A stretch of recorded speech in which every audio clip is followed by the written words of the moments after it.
In this short article, I shall demonstrate that Socrates possesses crucial features and characteristics of the Zen practitioner or Zen master and utilizes methods that may be perceived as also common to Zen. It may be difficult to show that Socrates was consciously practicing Zazen, sitting meditation, but isn't profound thinking of essential problems of human life a kind of meditation? And finally, I shall try to suggest that in Zen, the enlightenment of an individual as a sudden or gradual experience has no meaning if it is not followed in consequence by the individual becoming a better person, that is, by living a better examined life. I shall also try to clarify and describe a way of practicing philosophy that seems to be almost forgotten today or has extremely few followers, and consider how it may be successfully applied, not only to philosophical but also a religious endeavor. It is safe to say that among philosophers there is not a single person who would not know and respect Socrates as a paragon of true wisdom seeker, but it is also surprising how few will argue with his way of practicing philosophy or would consider it as something essentially superior to what philosophy has become like today.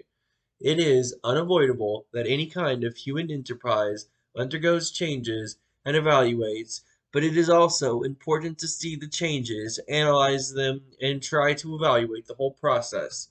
After Socrates, the way of practicing philosophy has changed dramatically, not only when it comes to the methods of doing it, but also in its purposes and the extent of its knowledge.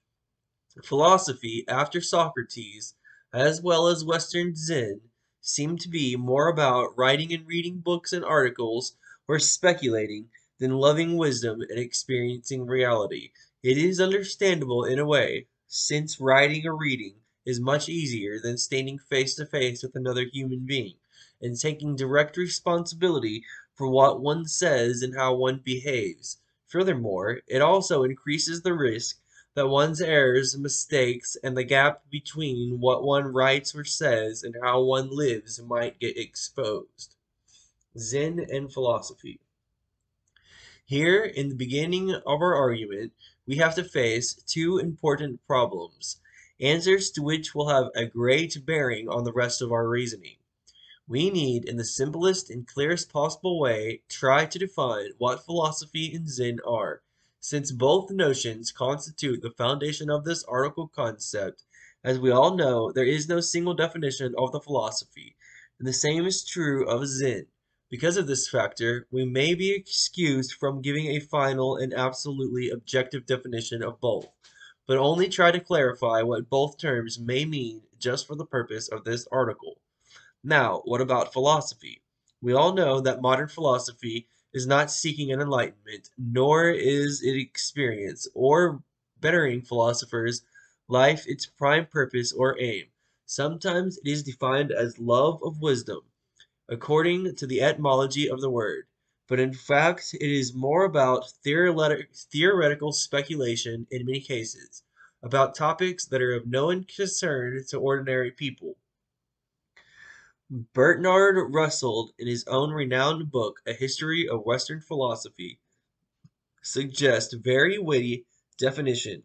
Philosophy, as I shall understand the word, is something intermediate between theology and science. Like theology, it consists of speculations on matters as to which definitive knowledge has so far been unsustainable. But like science, it appeals to human reason rather than to authority, whether that of tradition or that of revelation. All definitive knowledge, so I should contend, belongs to science. All dogma as to what surpasses definitive knowledge belongs to theology. But between theology and science there is a no man's land, exposed to attack from both sides. This no man's land is philosophy, calling philosophy no man's land, and also defining it in the framework of theology and science, no matter how comfortable it may feel, is based on the Western cultural paradigm and would rather not apply to the philosophy of Socrates. There are thousands of books that have been written about Socrates, which is an astonishing number given that he himself has not written anything that we know of.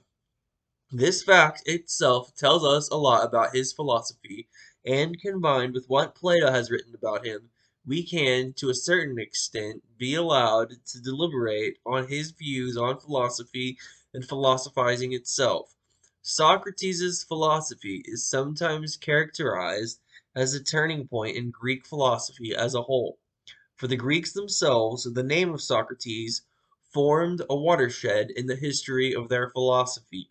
The reason they give for this is that he turned men's eyes from the speculations about the nature of the physical world, which had been characterized of the prehistoric period, and concentrated attention on the problems of human life.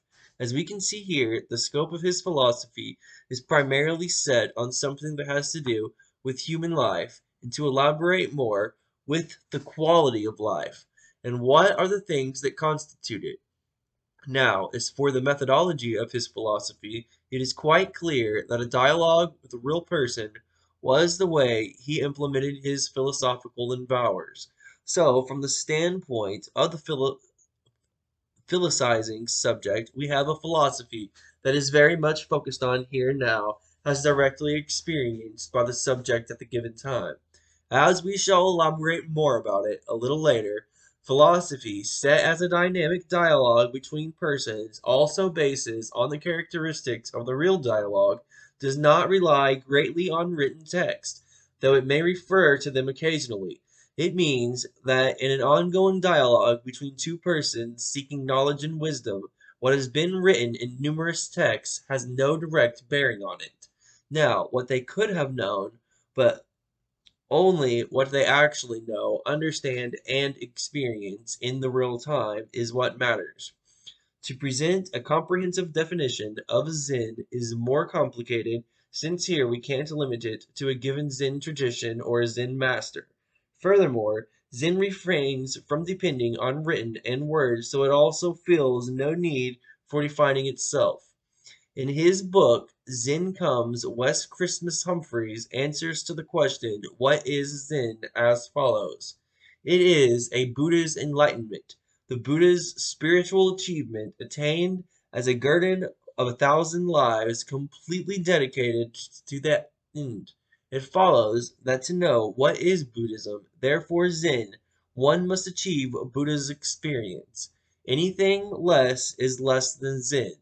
The process of enlightenment begins here and now with this, whatever it is now in hand. The rest is a process of a mind's expansion until consciousness becomes commensurate with all that which lies beyond imagining.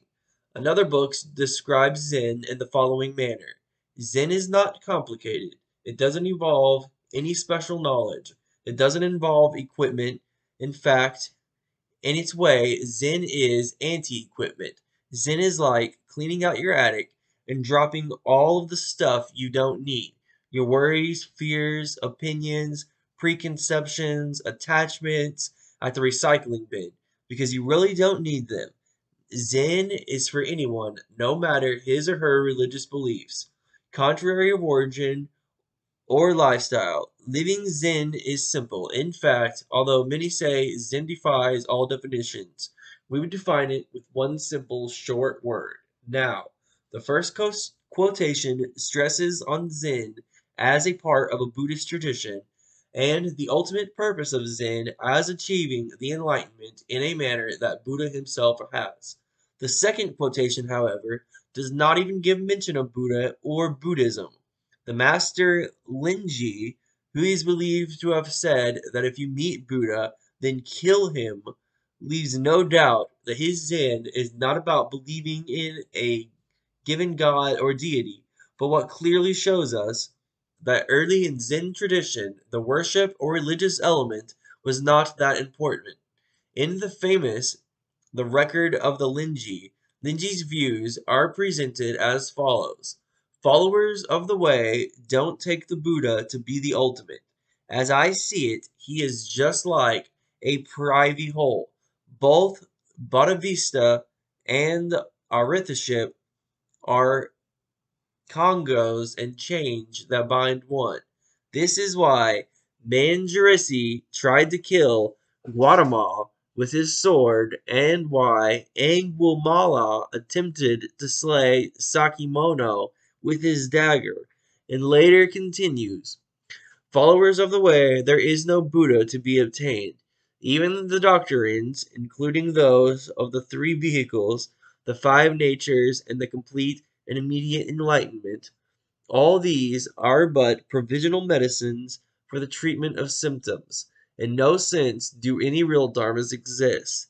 Even if they were to exist, they would all be nothing but imitations, publicly displayed proclamations, arguments of letters stated that way just for the time being. To be a Christian requires more or less to believe in Christ. Sometimes, even to declare this belief is being a good man or living a good life seems not to be the most or sincere condition. With Buddhism, and with Zen Buddhism in particular, the situation is quite different. What you confess or declare has less or no value at all. Since Zen is not directed to any external deity that would demand sacrifices, prayers, or declarations of faith, but concentrates on the individual enlightenment and becoming a better human being that should be the consequence of not only reaching the enlightenment, but also the efforts that one makes. With Linji, we see a quite radical vision of Zen, but even though it is the vision that comes closest to what Socrates was trying to do, we need to remember that there were also many schools that never could go as far as to reject their Buddhist affiliations. Unlike the Buddha, who could reject the pre-Buddhist doctrines and modes of life if they did not conform to his philosophy, the Zen masters were restricted by their Mahayana background and had to achieve the two goals discussed above, namely rejection of speculation and restriction of the use of meditation within the Mahayana framework. While the Buddha could reject the non-Buddhist metaphysical speculations regarding the nature of the ultimate reality and adapt the powers gained by mind control for regulations of his life, the Zen masters had to grapple with the metaphysical speculations of the Mahayantas, especially of the Madhyamaka Yosigara syncretism, for they could not abandon this framework. It being Buddhist and not non-Buddhist, it is evident that the conception of the underlying reality, an absolute, indescribable, and indefinable, is at the back of all Zen practices. The nature of the koan explicits this concept, as Qualifana points out. To be a Zen practitioner or master, it means to be committed or limited to a certain set of beliefs and methods or religious practice. But even then, that was not supposed to be the essential part of Zen. Three Zen traditions: conceptualization, systemization, and formal organization of conceptual structure happens to any developed philosophical or religious thought that at some point in its development experiences any kind of authority derived from emerging need for their safeguarding. Although the good news, if they are genuinely good, should have nothing to do with the being obscure or secret, or should be available for any human being without any limitations whatsoever, it seems that the philosophical or religious knowledge soon becomes quite a profitable product to sell. Philosophy, before Socrates, in a way practiced by sophists, and later especially with the development of universities and philosophy as a mainly academic discipline, became a source of income and of making a living for philosophers, becoming something quite distinct from genuine love for wisdom and the pursuit of truth. Buddhism, at its beginnings, and Zen in some of its forms, was a religion or way of living that could free itself from the ritualism and conventionalism that hits all religious movements sooner or later. Zen had a sufficient potential to become a philosophy of good living, based not on any specific revelation or divine help, but thanks to the influence of Chinese social morality and humanitarianism, could come closer to philosophy as practiced by Socrates than to religion that Buddhism has developed to become. There are three main traditions that may be distinguished in the development of the Zen school of Buddhism: the Chinese tradition, the Japanese tradition, and the Western tradition. Each of these traditions may be distinguished based on some unique features they have developed. The Chinese Zen tradition shows lots of influences of native Chinese philosophies, religious systems, and the political and historical conditions of the times. The Zen tradition was transplanted to the Chinese soil due to persecutions of Buddhist schools that developed in big political and cultural centers. The Chan school remained mainly in rural areas where peasants were not interested much in theoretical discussions about the deities, the essence of consciousness, or the transcendental bias of morality. They seem to have been interested more in making their everyday lives better, which did not mean changing them completely, but just making them more fulfilling, more satisfying, mostly with what they already had. So Chan seemed not to be so much about acquiring any special knowledge or skill, or making offerings and praying to the deities, but more about deepening and, in a way, celebrating the experience of everyday life. Japanese Zen may be said to have kept Zen alive, while the certain decline of its predecessor in China could be seen through centuries. It is said that the founder of Japanese Tendai school of Buddhism and also the founder of Japanese Shingon school of Zen Koi have learned Zen when they visited China during the Tang Dynasty. But the significant transition of Zen as a independent school started in the 12th and 13th centuries with such names as Isaiah Dogen, and a few centuries later, with Ingen. The history of Zen in Japan was also quite a complicated one, and independent from its Chinese predecessor. In the beginning, it associated itself with a group of laymen, precisely speaking, with the class of samurai warriors, and probably to this it owns, keeping its simplicity in the form and contents of its teaching. Since there is a significant bibliography concerning a Japanese Zen in Western languages, mainly due to its importance as the bias for Western Zen tradition, we shall not dedicate any more place to it, but only point to one or more characteristic which is influencing cultural development that goes far beyond it. Development of original swordsmanship, calligraphy, or painting, and a few to name. Now, the third, Western Zen traditions, seem to have been created mainly by theoretical and academic work. Suzuki Diastes, the man to be blamed for introducing Zen Buddhism to the West and creating great interest and demand in the Western cultures, was not a Zen master and a Dharma tradition holder in the strict meaning of the word. He was first of all academic, and his Zen, if not meant to be so, was an academic one, starting with the three series of essays in Zen Buddhism published between 1927 and 1934. Many articles and books in English, including an introduction to Zen Buddhism in 1934, Living by Zen in 1949, and Zen and Japanese Culture in 1959, dedicated to the subject followed. Needless to say that most scholars and practitioners in the West were looking for Suzuki's authority for expertise, explanation, and guidance in most topics relating to Zen. In the foreword to his book, Zen and American Thought, Van Matter Ames writes as follows: Zen is vast. I am quite aware of limitation in speaking of it, beginning with ignorance of Oriental tongues.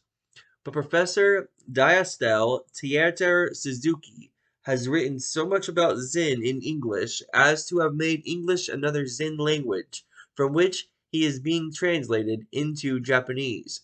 I have at least learned that Zen does not depend on words and letters, since it is a special transmission outside the scriptures.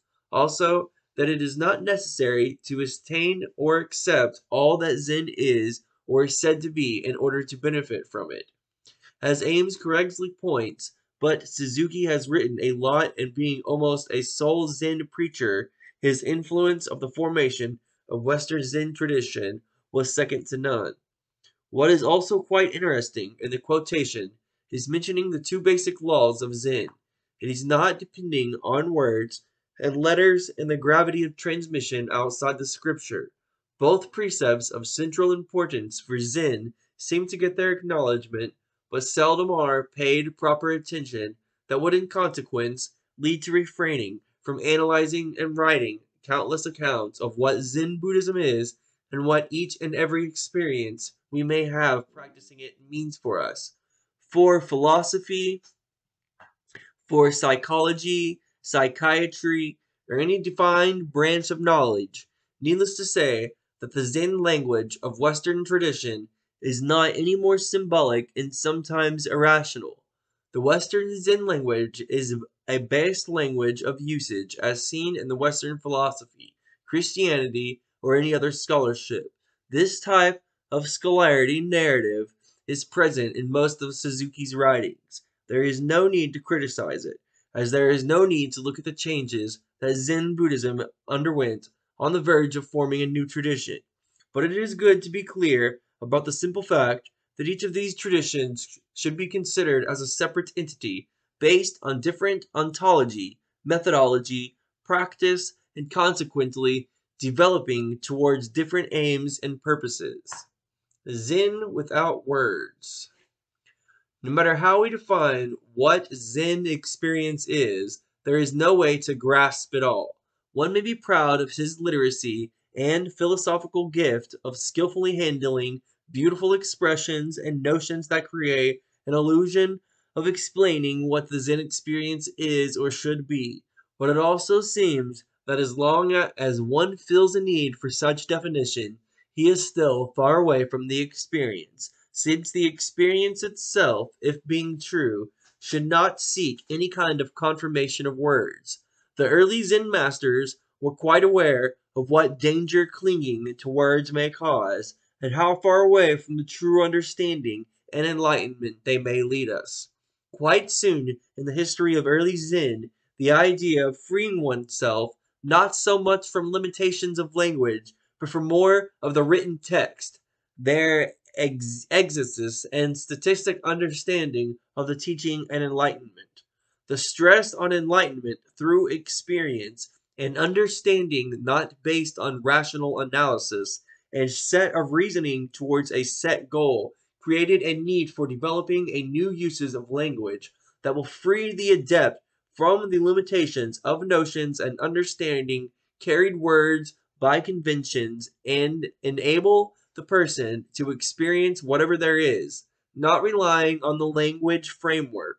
This kind of language utilizes fables, parables, and also what in Zen is called kaons, the short dialogues, stories, or sentences that are supposed to influence the intellectual's understanding and prompt not a rational thinking, but a sudden realizing the hidden message.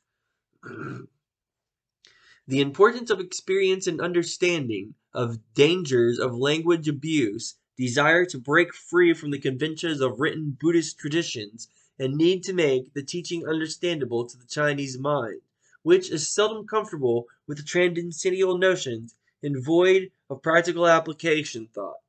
Zen had to undertake quite radical measures. One of these measures is called a word that I cannot pronounce. Furuyumonji. Not depending or even negating the value and importance of a written text. There is an extremely interesting book by D.T. Suzuki called The Primary Purpose of Western Zen that was first published in Japanese in 1914 by Higo Press and then later by Habanosha in 1963 and 2011. The book actually begins with explaining the meaning and importance of not depending on the written text. Furuyumonji, that word. I would love to learn this language. It sounds beautiful. It may seem a strange choice since the characteristics themselves are supposed to negate the very effort. Stupid pop-ups. It may seem a strange choice since the characteristics themselves are supposed to negate the very effort of any form of book writing as being essential for understanding and transmitting Zen thought. All the more scholarly articles are treatises. So why has he decided on writing after all? And another question we shall consider later. Why has Socrates not decided to write, though he could find enough reasons to do so, only if he had wished to try? Suzuki is sharply aware of the contradicting facing author trying to write something about Zen, and says that if Buddha or Buddharama could have been called from the past, they would surely have salted him for what he is trying to do. But most also he finds some reasons that would justify him going against one of the most important precepts of Zen. The reasoning is based mainly on assumptions that using language is the natural human behavior, that it may be useful for fulfilling a main purpose of Buddhism, and furthermore that language was successfully employed in Chinese thought and Christianity. Of course, this is the simple explanation, but it does not give justice to this argument for writing after all, but only shows roughly what directions it had followed. It is safe to say that what Suzuki did was going beyond collecting and editing sayings or fables of Zen masters or creating some by himself.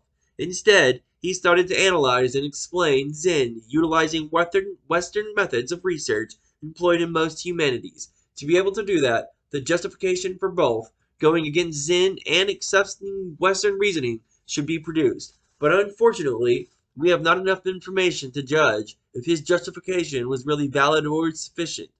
Based on the importance of practice and experience in Zen, one may conclude that culminating knowledge and information that is essential to most scholarly work does not have a stand here.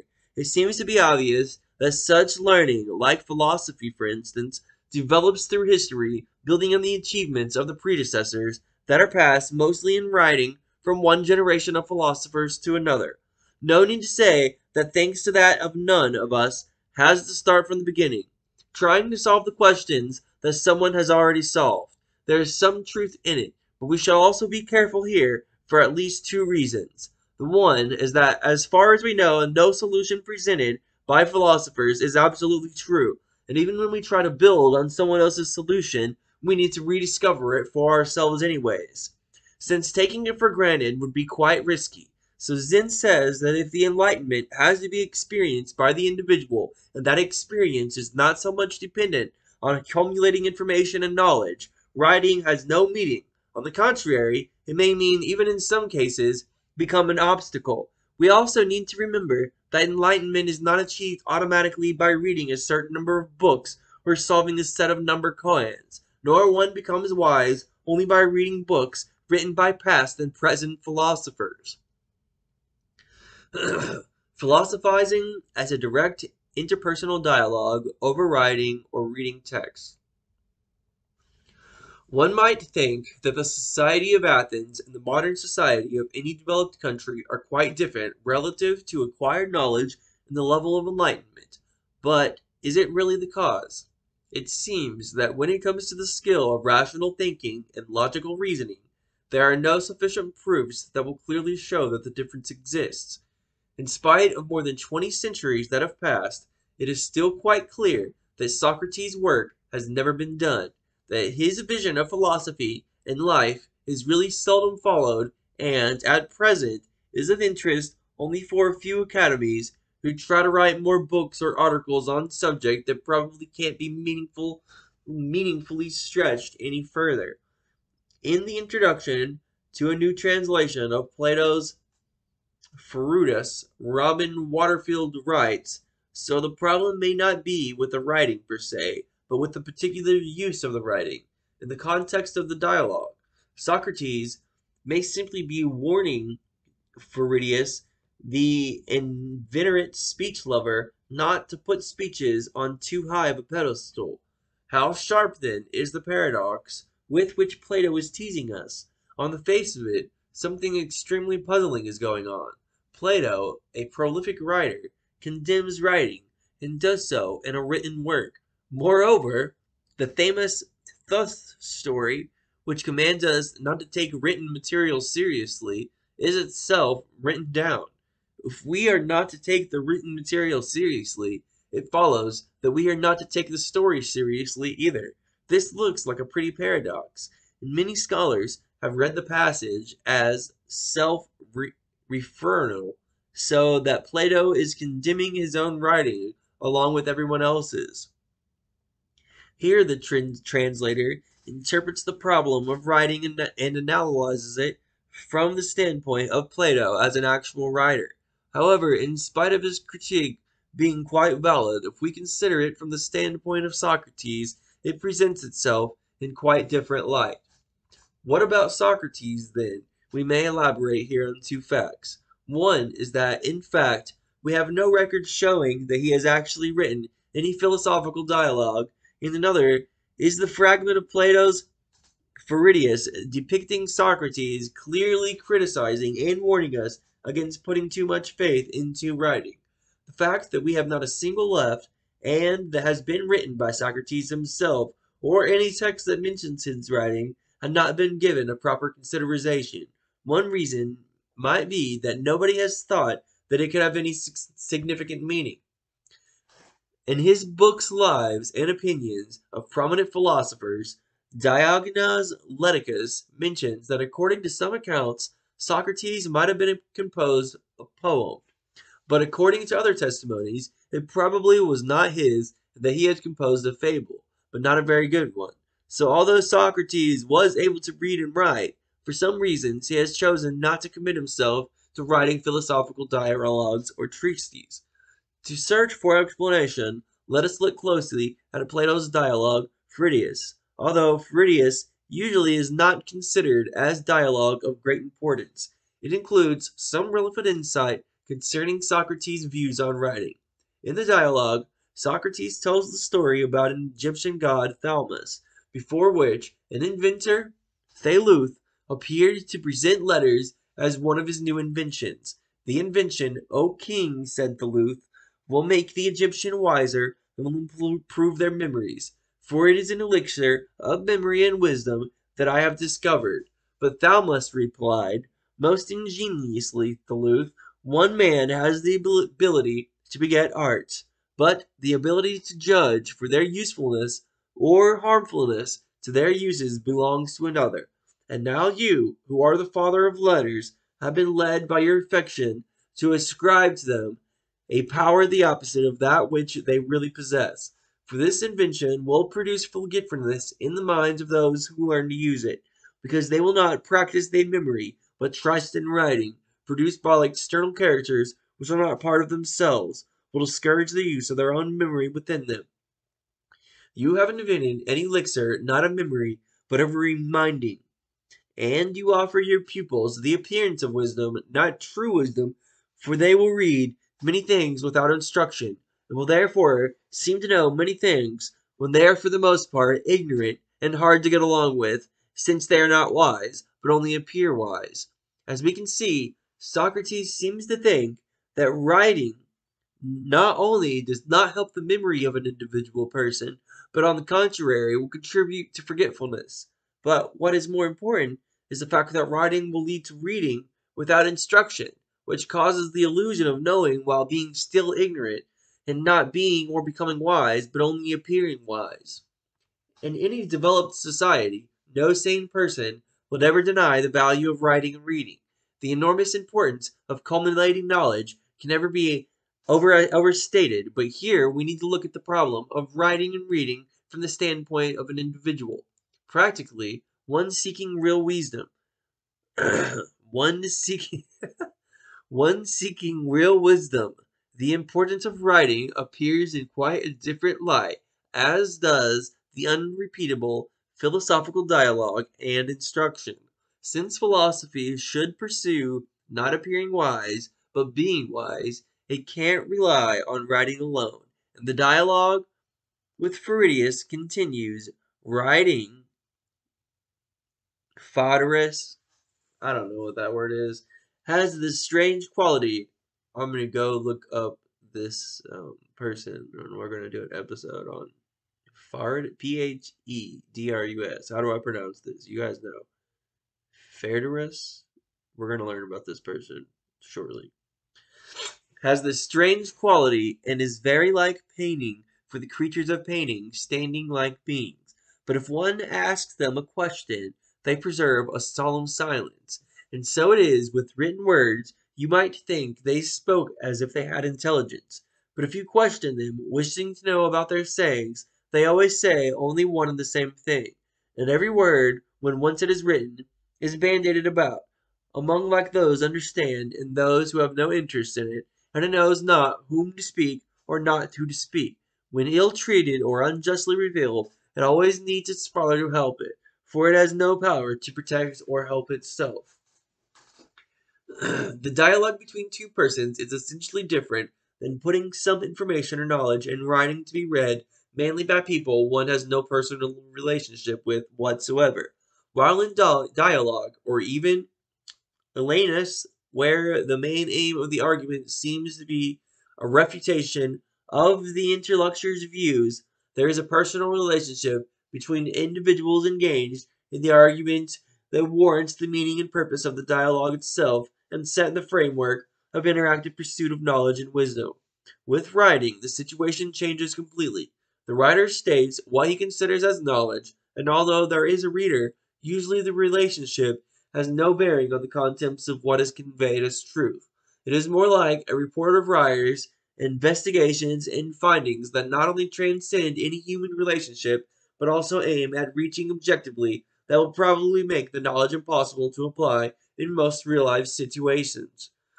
Also, endless multiplying of philosophical articles and treatises, or religious scriptures, are commentaries of such as a very limited meaning when considered from the stand of the individual person. One can't deny their value as an intellectual enterprise or entertainment. But there can't be any illusions that a single individual would be able to access in this lifetime. Even he would do nothing but read all the time, all the knowledge accumulated in the form of written text. Of course, it does not mean that they don't contain any knowledge, that it will be useful for the individual, but rather that whatever the knowledge is for any given individual, it can only serve as reference for his own endeavors. Furthermore, it is possibly possible to lead an enlightened and wise life without reading any single book in a lifetime. Philosophy, based solely on produced writings, has nothing to do with loving or looking for the true knowledge, as seen in the case of Socrates, but is limited to standing what the writer thinks to know, and sometimes reasons for that. It is seldom an invitation to the reader for a dialogue which can't be realized due to obvious limitations that writing and reading creates. It is, if we want it or not, a one-way street, and probably also a reason why for so many people came for meetings with prominent writers to gain an opportunity to ask some questions, even though they are supposed to know anyways what the writer wanted to say from the book. As seen in Plato's dialogue, Phardrus Socrates. Ooh, this is going to be fun to learn about. I should have been paying attention. Socrates feels that writing is not as good for philosophy, but it can be for the other areas of human scholarly and academic activities. If history, literature, rhetoric, and so on need to rely on language in producing and utilizing written text, then why not philosophy? Those other areas seem to be based on accumulating, organizing, interpreting, and transferring of knowledge. Philosophy, on the other hand, should be more concerned with the transferring and conveying of understanding. Socrates had to be aware of the fact that wisdom is not directly proportional to knowledge. An individual may have, it may seem, that more information you have, the wiser you are, but that may not be the case. Similarly to Socrates, Zen does not negotiate words or language itself, but seems to make it clear what words stand for and what is their proper doing. That it is to say, that may convey something about the experience in reality, but are not able to become a substitute nor grasp it in its full extent. As we have mentioned earlier, not only early Zen, but also Socrates refrained from creating written text. But as we also come to know, later Zen followers and philosophers of Socrates could not withstand the temptation of writing and started to produce countless treatises and commentaries to almost every imaginable subject. The knowledge accumulated in a written form is so extensive now that there has been probably something written about everything. Now, if all knowledge we may require is already available in written form, what do we need Zen masters or philosophy teachers for? We can presume that any Zen or philosophy adept can be referred to proper written sources for any instruction he could desire. But again, there seems to be a reason that we still have schools, colleges, and universities with human teachers. It means that we sometimes unconsciously feel that there is some difference between direct knowledge acquired from another person and knowledge acquired from text or any other similar medium. Direct guidance seems to be able to better convey skills and rules of knowledge acquisition based on individual predispositions and also helps to ensure proper understanding and uses of the acquired knowledge. For both Zen and philosophy, there are two crucial differences between transmitting knowledge or information and transmitting understanding. One is the possibility of adjusting the method and content according to the intercooler's capacity, background knowledge, and the philosophical or religious stand. And the other one is a chance of confirming the degree of overall understanding or understanding on each step before advancing the transmission further. In Zen Mundo, as a form of dialogue, is supposed to be a wonderful tool of helping a Zen adept to deepen his understanding and find his way to enlightenment. Nowadays, it has become a formal ceremony in a way, but together with earlier mentioned kuns, it serves as an essential form of dialogue between the masters and the student, or occasionally even between students. For Westerners, the problem with Zen Mundo appears to be one that the answer should be anything but rational, and that there is no need for any particular logical connections between parts of the dialogue. Thus, what is conveyed here is not specific information, but a kind of unique understanding. Although in philosophy, writing itself became more a goal than a method, in philosophizing became dependent upon creating a wider and wider set of definitions containing more and more newly created concepts. Chinese and Japanese Zen managed to sustain their independence from written texts, pretending to be something grasping the ultimate and absolute truth. Various intellects and collected sayings of past masters reminded of their original dialogue forms, not being transformed to narratives of logical chains of reasoning. But it has changed dramatically from the Western tradition of Zen due to the adaptation to Western mind requirements. Socrates also has based his method of philosophical investigation on questions and answers and often utilized fables and stories. It is to say that his philosophy was not based on sole speculation of a philosopher recorded in a form of written text, but on a dialogue between real persons and in real time. Since he was sharply aware of the fact that there is a great difference between knowledge and wisdom, the dialogue presented him with the opportunity to probe the interlocutors and at the same time his own opinions. As Guattari points out in his book, the sophists often adduced a cause of the new humanism is the widening of the horizon through the increasing contacts with other peoples in war, travel, and the foundation of colonies. These made it increasingly obvious that customs and standards of behavior, which had earlier been accepted as an absolute and universal and divine institution, were in fact the local and relative. Socrates understood well relativity of knowledge and never has stressed that his own views were absolutely true, but on the contrary, the dialogue was also for him a way of pursuing the truth, whatever it may be. The great tolerance and not pursuing the existence of only one true answer was what made him a great philosopher. It should be added, however, the ability to do this is a complicated process influenced by countless conditions. As a contrary example of immunity to changes and evolutions, we may point to Christianity, of great sea of voyages of the 16th and 17th centuries, when the believers had so many chances to see that their religion and morality is not as universal as they have thought it to be. They seldom have the courage or willing to see its relativity, and in most cases, it seems, they have chosen not to see.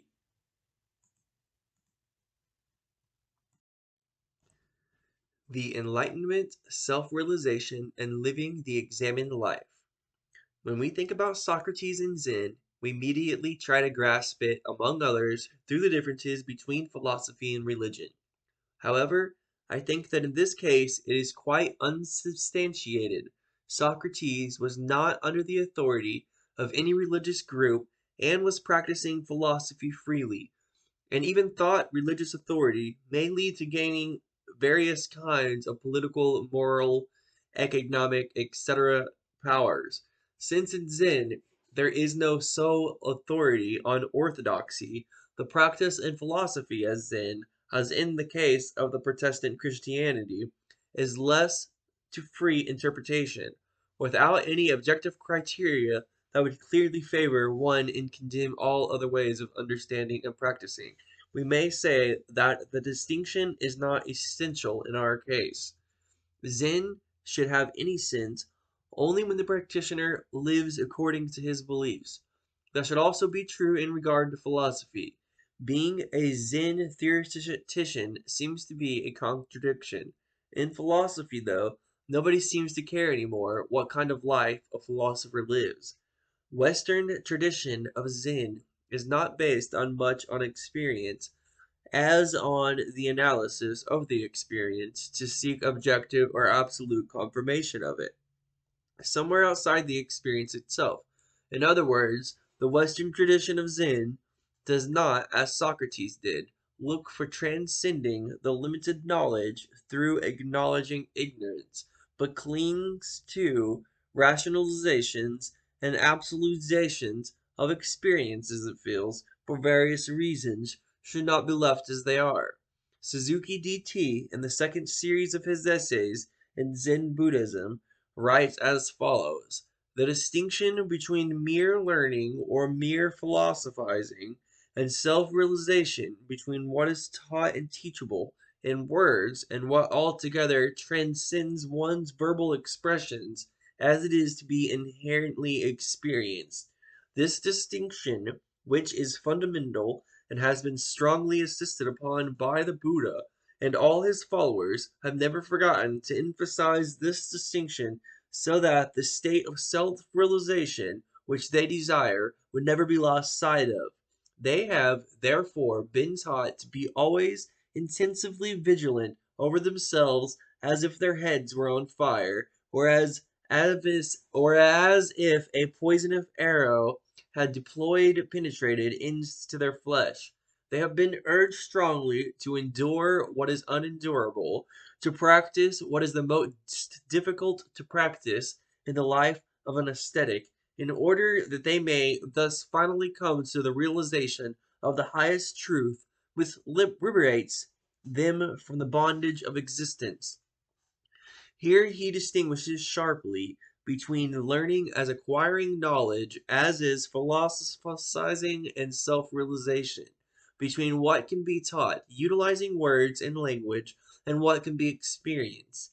It is interesting to notice that Suzuki himself, and I presume most of his contemporaries, thought of philosophy as something merely theoretical, though which one is not able to obtain self-realization, nor can be taught anything more valuable than the inner experience.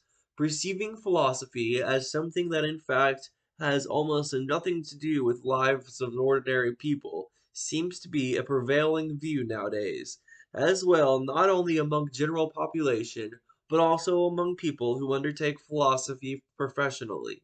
Here is not the place to look for who is to blame for this situation, but it is important to remember that for Socrates, philosophy was quite different from what it has become now, not so much in regard to the contents, but more in relation to its methods and purposes.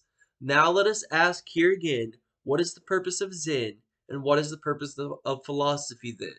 If an enlightenment or acquiring a certain knowledge would be the ultimate purpose of all human efforts, What would happen after we have reached the enlightened line, or learned the secret knowledge that would make us the perfect philosopher? In most cases, if we would not die on the spot, we would have to continue on living. Chang Chong Young, in the introduction to his book, The Original Teachings of Chan Buddhism, says that for the Chan Buddhist, being and non-being, life and death, right and wrong, are mutually identified. They all emerge from this original face. Man is real insofar as he is rooted into the ground. He is not real as an isolated individual. Therefore, the goal of the man is to reach this ground of life, and it is there that he attains the highest level of consciousness. It is here that the absolute reality unfolds itself, that the light emerges from the darkness, that the freedom casts out all that lasts off its bonds and limitations. The man who attains this is called by the Chan Buddhists true or master his own.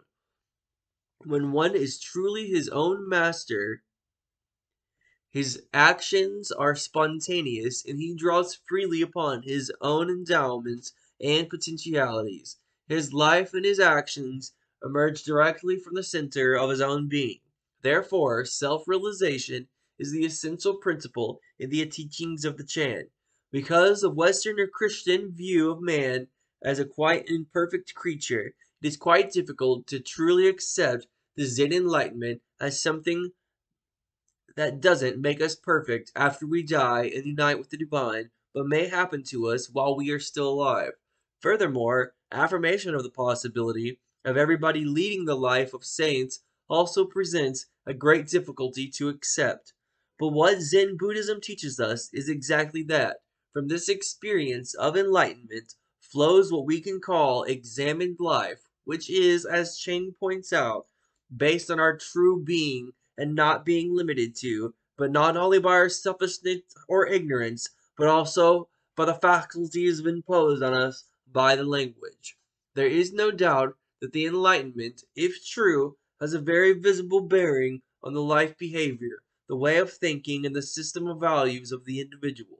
That also may be described as the state that brings us close to Socrates' thought, where knowledge becomes practice, becomes good. About the mere knowledge that philosophy had become, Suzuki writes as follows. It is not enough to know as the term is ordinarily understood. Knowledge, unless it is accompanied by a personal experience, is superficial, and no kind of philosophy can be built upon such a shaky foundation. There are, however, I suppose, many systems of thought not backed by real experiences, but such are never inspiring. They may be fine to look at, but their power to move the readers is nil. And now let us go back to Socrates.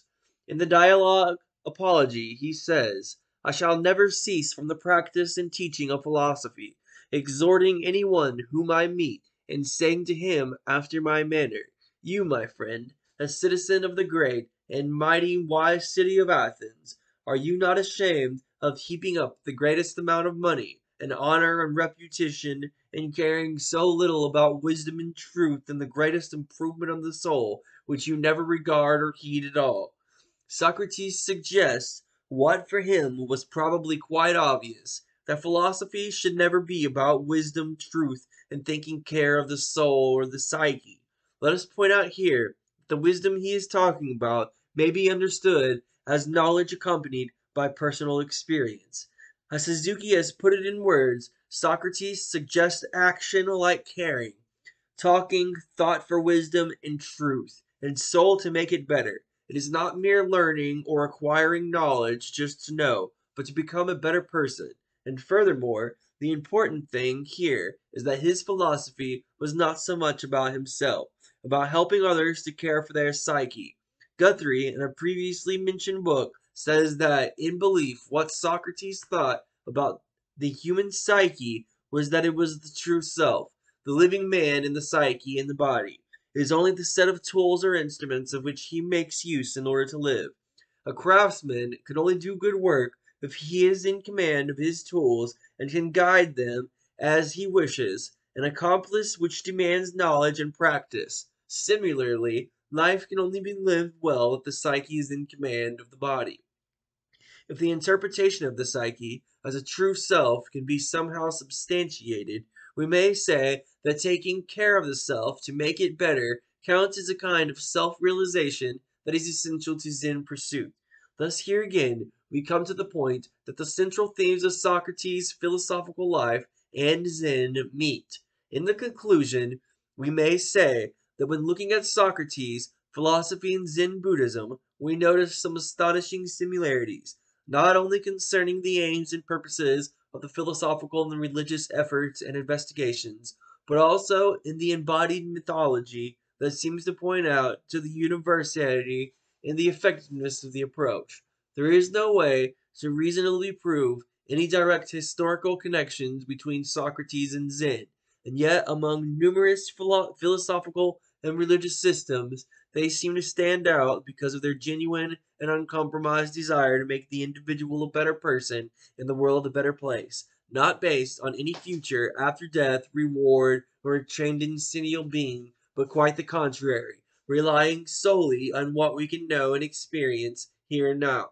The enormous interest in Zen Buddhism in the West shows clearly that more and more people are not satisfied with the answer that the Western culture supplies and are looking for the wisdom of the East. Unfortunately, quite often the East is seen through the Western philosophical framework and prized for its oddity and form, but the fact that our human experience, when we treat it with the utmost sincerity and purity, does not have to surrender itself to East-West distinction. I am quite confident that following Socrates' way of philosophy and practicing his way of examining life can lead a person to a kind of enlightenment and awareness that Zen Buddhism pursues, without the need to adopt any exotic practices. Moreover, we also know that Socrates is an extremely rare example of a person who was not afraid to die for what he thought was right, not in expectation for getting any future rewards in heaven for his martyrdom, but for the sole courage to stand by his opinions. And what better proof of his mastery and truth of genuinity of his teaching and intellectual pursuit one could expect.